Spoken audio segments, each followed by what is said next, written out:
Welsh Lesson 28C, Beginner-1 Sylfaenol, Course Information. Os ydych chi'n wedi sylwi, yma gyda'r geriau yn pob darn o destun yn y cwrs yma, rhai ohonynt sydd wedi lliwio, yma'r rhai hyn yn erwyddocau pwyntau gramedig, yma'r 4 math o lliw gefnder, sef gwyn, melyn, gwyrdd a pinc.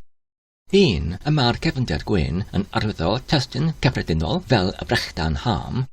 2. Yma'r gefnder melyn yn golygu testun gyda'r treigliad fel dy brechdan di. 3. Yma'r gefnder gwyrdd yn arwyddo testun gyda'r achos arbennig gramedig fel y rhan gyntaf.